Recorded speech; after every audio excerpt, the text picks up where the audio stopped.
This is Money in Motion with Walt West, the founder of West Advisory Group, retirement planning strategies for you. I'm your host, Spike Spangle.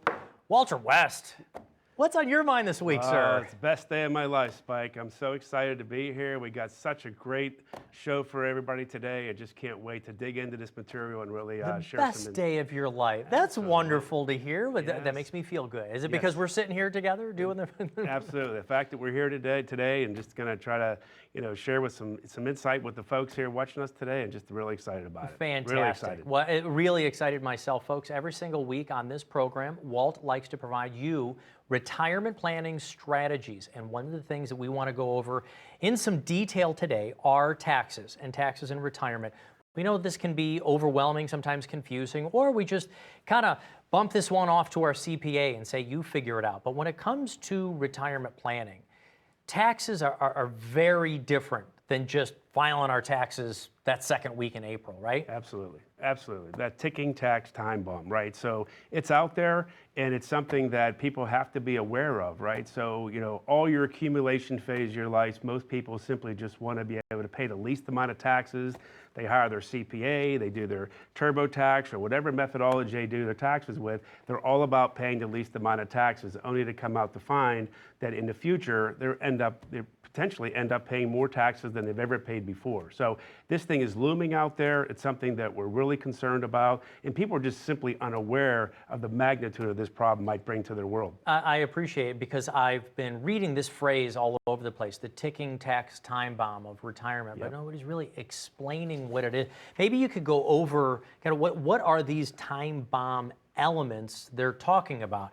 I don't feel like I have much control over my taxes. It's going to be at whatever bracket it is, but you're saying there's some things we can do and it changes in retirement. Absolutely. Yeah. When you talk about people when they're saving for retirement during that accumulation phase of life, there's really, three ways to save your money from a tax perspective. Taxable bucket, tax-deferred bucket, and tax-free. Lo and behold, when we meet with people and we go through their financial situation, lo and behold, their biggest bucket is that tax-deferred bucket. That bucket does have some ramifications down the road, right? So the idea is you're going to be forced to take distributions out of there someday, whether you need that money or not. But even when you do take that money out, it's all considered ordinary income, which does have an impact on all your other income sources, whether it be Social Security or pensions or what have you. That is something you're going to have to take into consideration when you're starting to take these distributions through that distribution phase of life. It is a potential problem. Right. Let's even wind this back, though, a few decades, if you don't mind. Let's go backwards in the time machine.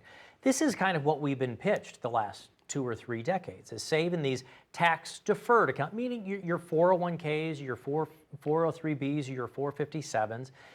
And the assumption, I think, has been that, well, don't worry, when you get into retirement, your tax bracket will likely be lower. Yes. Probably because you're not taking on an income. Absolutely. Is this true?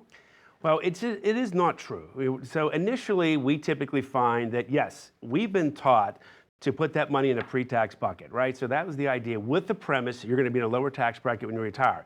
When we meet with people and we go through this analysis, we find that most cases that is potentially true, but only for a short period of time. Once you get to a certain age, and that's been changing, we can talk more about that later, but the idea is they're going to be forced to take distributions whether they need it or not. Well, this is where the impact really starts to mount, right? Mm-hmm. So this ticking tax time bomb that we speak of is where you're going to be forced to take distributions, which is really going to cause all your other income sources to be taxed at a higher level. And this is something we've been taught for many, many years, right? With the evolution of your employer-sponsored plans or your IRAs, which we really think is your IRAs and those are kind of a debt to the IRS, quite frankly, right? Because it's not tax-free. People think it's tax-deferred. With the idea is that sooner or later you're going to have to pay, right? So when you do live events, because I know you do a lot of events all around the area, when you ask people to raise their hand, do you think taxes will be going down in the near future? What do most people say? Most people that shake their head and said, absolutely not, right? So, Yeah. You take a look at, what we're up against here in this country, right? With $31 trillion in debt, all the things that are continuing to mount. We're at some of the lowest tax rates we ever been at. The highest amount of baby boomers going into retirement. So, there's trillions of dollars sitting in these tax-deferred buckets that are a sweet spot, quite frankly, for the U.S. government, right? So the idea, these are things that people need to understand that they're going to be up against as they navigate through that distribution phase of life. No doubt. You were giving me an example once before. Is that somebody sat down with you, they had $700,000 in their 401k account, and you said to them, you don't actually have $700,000. And the person, what are you talking about? Yes, I do. It's right there. Like, no, you don't have $700,000. You probably have $500-some thousand because you've got a partner in those tax-deferred accounts. And who's the partner? That's the IRS, right? That is your partner. You have a business partner from day one, right? When you're earning money or you're saving money, that business partner is going to be there for the rest of your life, right? The question is, how do you mitigate that? Right? How do you transform yourself away from that partner, the IRS, right? See, ultimately, when you get into retirement, you want to be in a 0% tax bracket. And can you get there? Absolutely. There's ways you can get there depending on your particular situation. But you really need to go through an analysis of your personal situation because everybody's different. It's not a one-size-fits-all, right? So looking at all your income sources and how you'll be impacted from tax, I think is very, very important. But taxes are a real issue because it's not what you make, it's what you keep.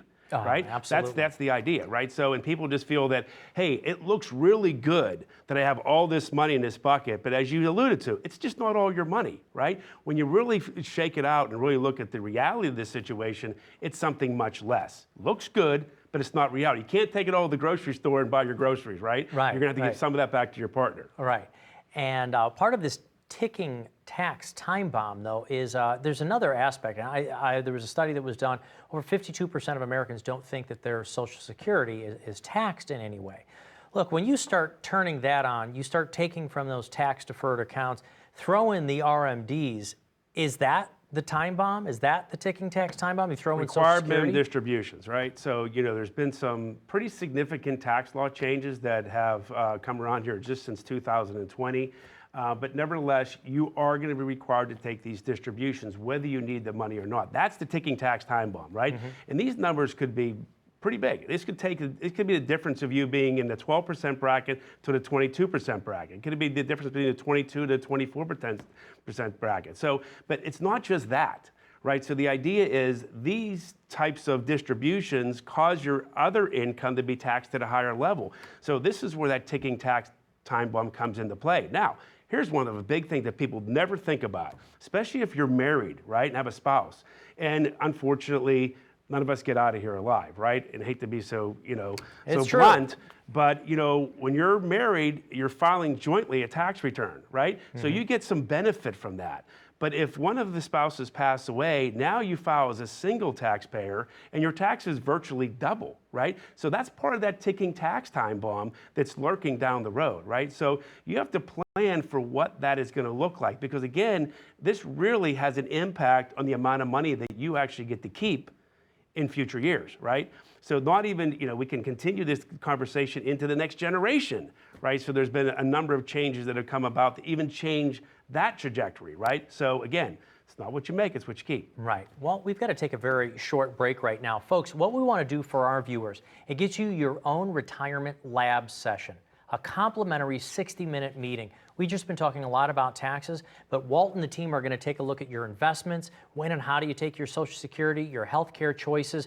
Do you need to do estate planning? When should you start estate planning? Long-term care choices, all of that and more in your own complimentary lab session. How do you do that? Call that phone number you see right there on the bottom of the screen. There is no cost for it. 888-585-8701. More with Walt West when we get back right after this. As a good saver, you've been putting away money during your working years. Studies find that the biggest fear of retirees is running out of money. Market volatility isn't just the downward movement of stock prices, it's the size and frequency of change. The more dramatic the ups and downs, the higher the volatility. This can put savers who are newly retired or a few years away from being retired at greater risk. Today's generation of retirees is not receiving traditional pensions as our parents or grandparents did. Instead, we have retirement accounts such as 401ks or 403bs.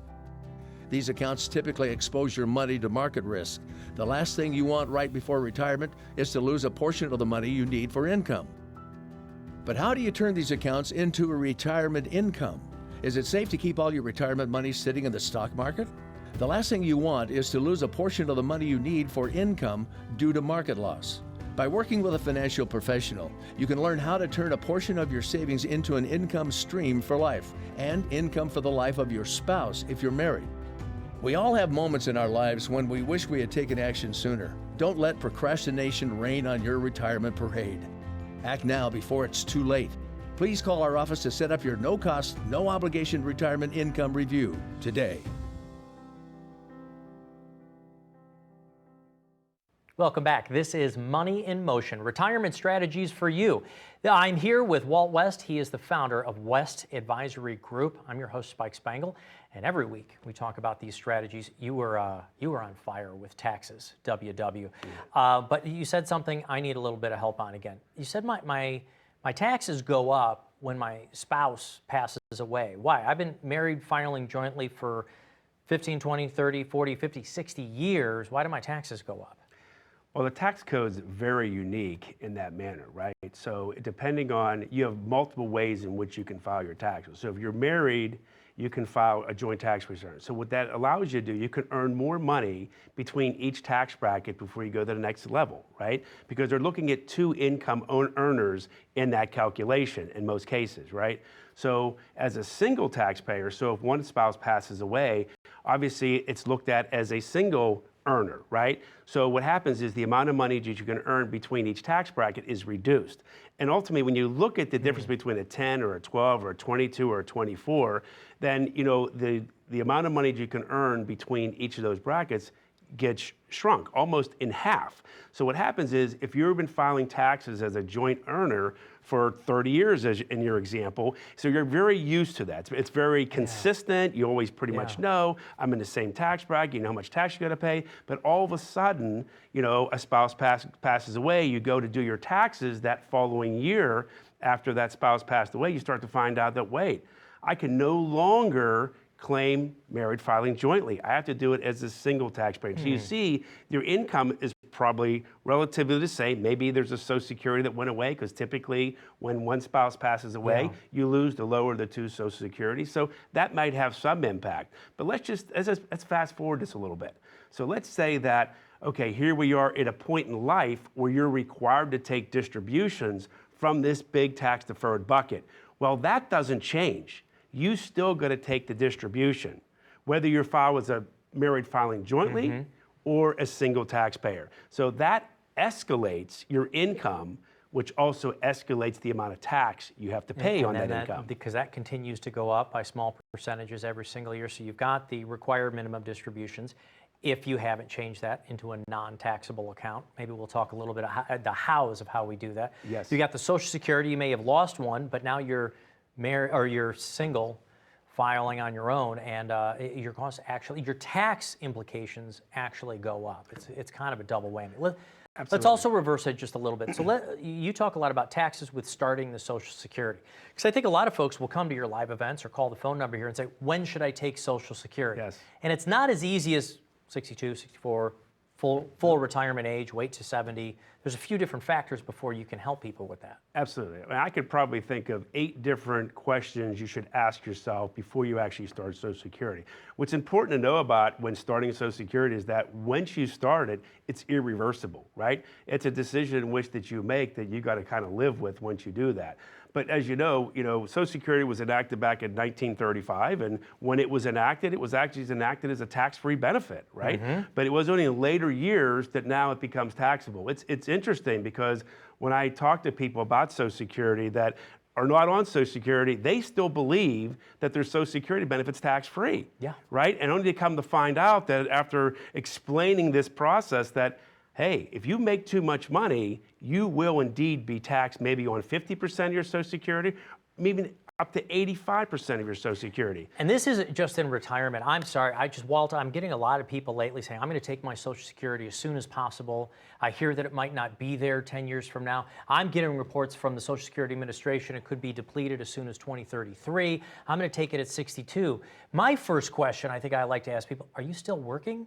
What happens if you're still making a six-figure salary and you start that Social Security? Yeah, great point. So, obviously you can start Social Security as early as age 62. You can delay it all the way up to age 70, right? Most folks' full retirement age is somewhere between 66 and 67, right?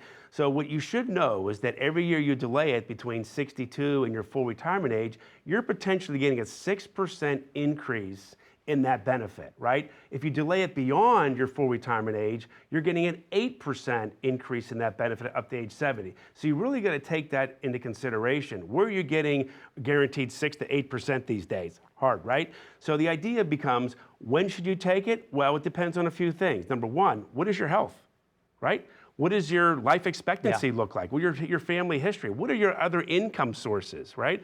What about the spouse, right? It might make sense to maximize the higher of the two Social Securities by delaying it, because again, as we said earlier, if one spouse passes away, your Social Security benefits just have been reduced, right? So when you start looking at the planning process, and here's where it all starts, right? It starts with the plan. To try to determine Social Security benefits based on a hope, a dream, and a prayer, you're just being short-sighted. You need to think through this process to make sure you identify all these various income sources before making that final decision. So don't be so concerned about, okay, well, there's this threat about Social Security being not around in 2033, I think maybe even 2035, or at least a 20% reduction that we hear from time to time from the Social Security Administration, right? I think you got to think beyond that, right? I believe that the government will make good on Social Security. I believe people that are nearing or in retirement, I think they're going to be made good on their Social Security benefit. I would think well beyond that piece. So I think it's short-sighted to say, okay, a bird in the hand's better than two in the bush, right? I'm going to start it at 62. I think you got to go through this process, answer a lot of questions for yourself before making that final decision. I know that you can't go through the entire process, but we do talk about the complimentary lab session. It's your retirement review. We're going to take a look at, obviously, taxes, because you've talked a lot about it. Maybe you could explain a little bit more about what it is before we take a break.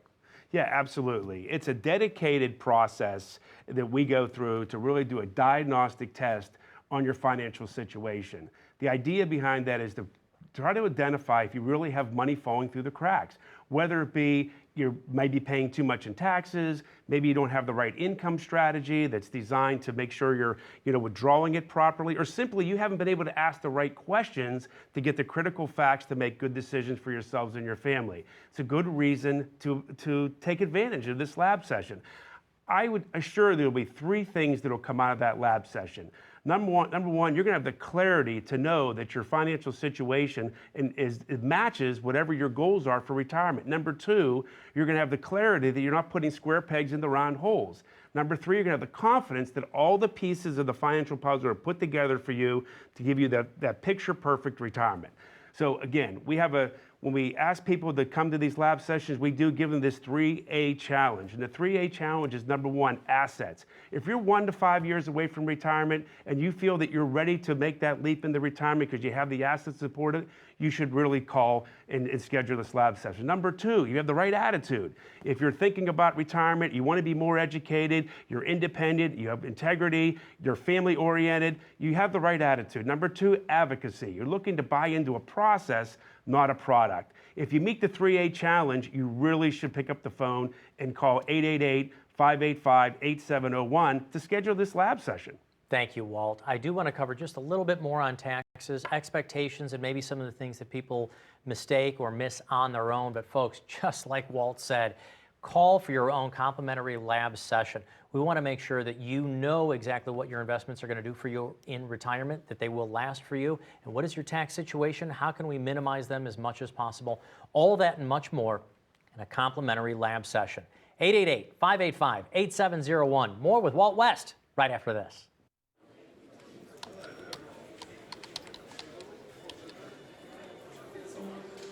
The work never seems to end until the day it finally does. After nearly a lifetime on the job, you should be rewarded for all the time you spent working. Whether that's crossing off items on your bucket list, learning a new passion, or rekindling the love of an old one. After all, life isn't over when you stop working. It's the start of an all-new chapter. The one where you're the writer and you get to choose how your story will go. A way to achieve that is by having a clear financial plan to sustain your golden years. The biggest fear most retirees have is if they'll have enough money to maintain the lifestyle they've always enjoyed. Having a plan to help protect you against the curveballs life often throws will help to maintain your lifestyle. Call today to get your free written financial plan so you may live every day to the fullest and enjoy the retirement of your dreams.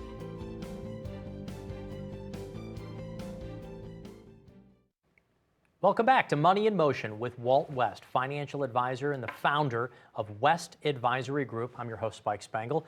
Taxes, taxes, taxes, and retirement. I mean, it's that time bomb that we're worried about going off. Absolutely. I want to talk about some of the house, but I mean, look, as a financial advisor, taxes aren't the only thing. We've talked about the lab session. You help with investments, estate planning, medical choices, Social Security, all of that together. Yep. But what can we do about taxes? I mean, I've been saving in 401ks from the beginning of my work career, making it sound like I should be changing course or at least doing something about it. What is the to-do about it? Well, fortunately, Spike, there are strategies out there to take advantage of diversifying your tax strategy, right? So looking at Roth IRAs, for example, we look at 3 buckets out there: the taxable bucket, tax-deferred, tax-free, which that tax-free is, which I think is really misunderstood, quite frankly. I mean, I don't think people understand that enough in the magnitude. And the reason why I think it's misunderstood is because people, you know, when you put your money in a Roth IRA, you're not necessarily getting a tax deduction to do that. It's after-tax money. But lo and behold, over time, that money grows tax-free with the idea that when you take the money out, you pay no taxes. So when we help people build a tax strategy, we look at that diversification. And that doesn't necessarily mean you should have a third in one bucket, a third in another, a third in the other. It's really based on a personal circumstance, your situation on how that should look. The idea is when you start to design an income plan in retirement, you want to have your income plan situated in a way that not all your money is deemed taxable, right? Especially we talked about the tax time bomb, right? So if taxes go up, if all your money is coming from a tax-deferred bucket, then you lose sight, you lose control over your destiny, right? So the Roth IRA is a tremendous opportunity to get you there. Now, you know, there's limits on what you can do with the Roth IRA. But the conversion options is really what's attractive. Let me talk about a couple, because when you say there are mistakes or misconceptions out there, you already went over a few of them there. With a Roth IRA, you're putting money, if you make over a certain income, I think it's $144,000 or something on your own and 200 something as a couple, you can't contribute. And it's a smaller amount. It's like $7,500 or $8,000. Exactly. But there are such things as Roth 401ks. And I hear this all of the time. I make too much money, I can't contribute to the Roth at work. Yeah, I love you bring this up because I always say that your employer can do more for you than you can do for yourself, right? So an employer-sponsored plan, you can put, you know, depending on your age, maybe up to $30,000 into, you know, a Roth 401k. That's a lot of money, right? And you actually, if you're entitled to a match. Well, up until now, any matches go into the pre-tax side, but nevertheless, you can get a lot of money in there. But you're absolutely correct. If you're doing a Roth IRA on your own, the max, as long as you have earned income, the max is $7,500 if you're over 50 years of age, right? So that is true. So if you don't have the Roth 401k and you only can put $7,500 in it, what are your other options? Well, your other options are to do a Roth conversion, right? Take money from the tax-deferred bucket, move it into the tax-free bucket. Now, lo and behold, when you make that transition, it is a taxable event. And you have to be careful based on your age, too, of, okay, it's taxable, where does the tax money come from? Well, there's many different ways that you can approach that, whether it come from the conversion, comes out of the taxable bucket to help offset that tax liability, but it really can help jumpstart the build on that tax-free bucket. So you see oftentimes people are taking advantage of that to really give them that true diversification from the tax. No different than your investments, right? When you talk about diversification, people say, why do I diversify? To mitigate risk. No different than your tax buckets. You're mitigating tax risk, right? You're trying to alleviate the pressures that you may have down the road. All right, let me, questions right off the top of my head. 60 years old, I'm still working, I've got $600,000 in my current work 401k. I now go over to the plan provider. I discover they do have a Roth 401k. Do I stop contributing to the tax-deferred account and start over at the Roth? Do I split my money? Is it even worth it at 55, 60, 65 to start contributing to a Roth at a later age? Great question. So a lot packed into there, right? So one of the things about that is, so it's not a one size fits all, first and foremost. It's a plan, right? The question is, what is the purpose of the money? That's where you have to start with this, right? What is the purpose of the money? Depending on the answer to that question will help you determine where you should go. But yeah, you can make probably a strong argument to start to at least split those contributions to take advantage of the Roth option to get some of that tax-free money accumulating for you. But one of the things to understand, it may have an impact on your taxes at the end of the year, right? Because now you're used to paying the least amount of taxes. We call it looking through the microscope, right? People look at the microscope and say, hey, I want to pay the least amount of taxes this year, so you're going to defer all you can, get the pre-tax contribution. Yet the idea behind the Roth is saying, well, you're not going to have the lowest taxes that you can possibly pay because you're willing to pay more now to pay less in the future, right? So you have to make a conscious decision that you're willing to do that, right? But talking about your ticking tax time bomb, if you start contributing to, let's say, a Roth 401k, or you do a conversion, so let's say you have an old floating 401k, you're currently working right now, but you have $300,000 that you wrote into your own IRA and you've been investing that. You could do a conversion, turn that into a Roth, pay the taxes on it, and turn that into a tax-free bucket down the road. Absolutely. But it's the paying the taxes part, that's the pain part. On the other hand, once you do that conversion, you're taking away from the tax time bomb because you don't have to do RMDs on Roths, correct? That's correct. And then you get that growth tax-free later. Well, absolutely. And you know, we're looking today in a very good situation from a tax perspective, right? We have some of the lowest tax rates we've ever had in this country. Let's face it, right? So, and it is temporary, right? So at the end of 2025, at least the way that the law is written, it's set to sunset back to what it looked like in 2017, right? Some say it might get extended, but the way the law is written, it's not going to get extended. So here's a tremendous opportunity to start considering doing those conversions, starting to create that diversity within your tax buckets. And with the lab session, are you willing to help take a look at folks' taxes for them? That's what the lab session is all about. It's a dedicated time to really take a look at your financial situation to see if you're paying more than your fair share in taxes, right? A classic example of money falling through the cracks is right there, right? The lab session is going to help you identify what that looks like. It's going to put you in a position you can ask better questions to get the critical facts to make better decisions for yourself and for your family. You really need to take advantage of that because you don't know what you don't know, right? By going through this process, you really learn where the money is potentially falling through these cracks. Walt, thank you so much. Call right now so you can get your own complimentary lab session. 888-585-8701. We'll be back with more Money in Motion and Walt West once again next week.